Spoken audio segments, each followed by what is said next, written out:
Bonjour. Bonjour Nathalie Loiseau. Bonjour. Alors l'objectif de votre campagne était de battre le Rassemblement national. Votre défaite est-elle votre échec personnel ?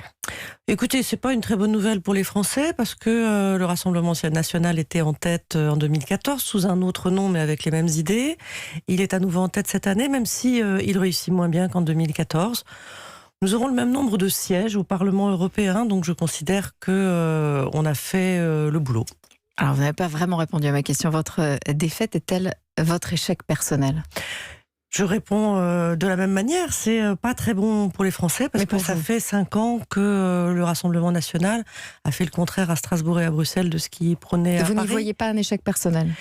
Vous savez, c'est une aventure collective dans laquelle toute la liste a été très impliquée, la majorité aussi, et puis c'est le choix des Français. Donc c'est un échec collectif. Je respecte le choix des Français. Je ne considère pas que ce soit un échec. Ça fait 2 ans que l'élection présidentielle a eu lieu. Au bout de 2 ans, nous avons fait la preuve que la République En Marche était un parti installé pour durer et pas un accident de l'histoire, que c'est un des partis de la jeunesse française et donc c'est un parti d'avenir. Et de ce point de vue-là, je pense que beaucoup de commentateurs se sont trompés. Alors, du mal à prononcer le mot défaite. Alors, votre victoire, c'est d'avoir évité la déroute ou c'est la victoire du président de la République ?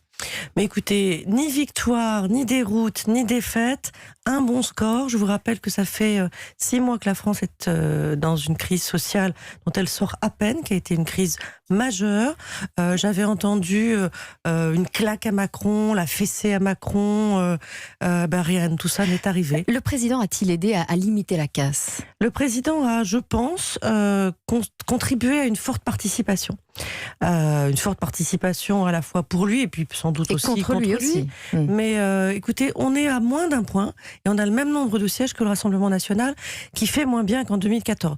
Je vous rappelle qu'en 2014, la majorité de l'époque faisait 14%. Je voudrais juste remettre 2-3 chiffres à leur place pour dire que quand on est à moins d'1 point de différence du Rassemblement national, il n'y a pas à parler de défaite, il n'y a pas à parler de déroute. En tout cas, vous dites le président a sûrement limité la casse, a sûrement aidé à limiter la casse. Ce que je dis aussi, c'est que les partis dits traditionnels sont nulle part, ils sont en dessous de 10%. Ils nous ont expliqué pendant toute la campagne que nous avions installé un match. Ils ont eu l'air de penser que les Français n'étaient pas capables de se faire leur opinion tout seuls. La réalité, c'est qu'en France, comme ailleurs en Europe, les populistes et les progressistes sont à touche-touche et que les partis traditionnels... Les Républicains, les socialistes, la France Insoumise. Voilà, même, ils sont allés à l'élection avec autre chose en tête que l'Europe et ils se sont trompés, ça n'a pas plu aux Français.